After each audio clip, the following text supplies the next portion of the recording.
वाशिम जिल्ह्यातील कारंजा विधानसभेचे भाजपचे आमदार राजेंद्र पाटणी यांच्या निधनानंतर अनेक नेत्यांनी शोकसंवेदना व्यक्त केली। शरद पवार गटाचे ज्येष्ठ नेते एकनाथ खडसे यांनी देखील शोक व्यक्त केला। यावेळी त्यांनी महानंदा डेअरीबाबत प्रतिक्रिया दिली। कार्यकाळ कमी नव्हता। राजेंद्र पाटणींचा कार्यकाळ जरी कमी असला तरी त्यांनी कामं चांगले केलेत आणि त्या दृष्टिकोनातून विधान परिषदेमध्ये असतील, खालच्या सभागृहामध्ये काम करत असताना त्यांनी अकोला शहराच्या विकासासाठी खास करून प्राधान्यानं रस्त्यांच्या विकासासाठी आग्रह धरला। त्यांनी काम करत असताना अनेक प्रश्न महाराष्ट्राच्या विधानसभेने मांडले, ते भांडलेत, तसे ते अभ्यासू होते।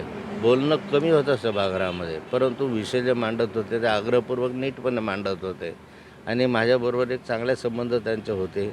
मी त्यांच्या एक वेळ मंत्री असताना त्यांच्या घरी पण जेवण करायला जाऊन आलेलो होतो आणि अकोला शहराचे एक विशेष नातं माझं असल्यामुळे त्यांच्याबरोबर माझं एक वेगळं नातं होतं।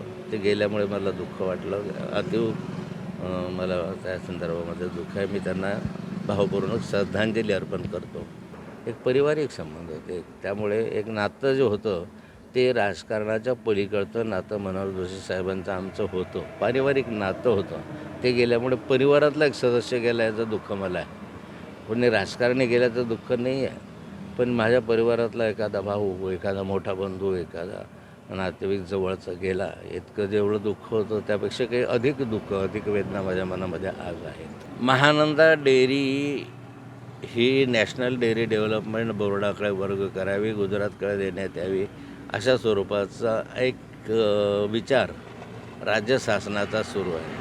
गेले अनेक वर्षापासून महानंदा डेअरी ही नुकसानीमध्ये आहे, तोट्यामध्ये आहे आणि नुकसानीतनं बाहेर काढण्यासाठी अनेक प्रयत्न झाले, परंतु अजूनपर्यंत महानंदा डेअरी ही प्रयत्नातनं वर आलेली नाही। म्हणून त्या प्रयत्नाचा भाग म्हणून कदाचित हे असेल, परंतु महानंदा डेअरी NDDBकडे देत असताना ती काही काळापुरती द्यायला हरकत नाही, परंतु गुजरातकडे हा प्रकल्प भरवणं योग्य होणार नाही।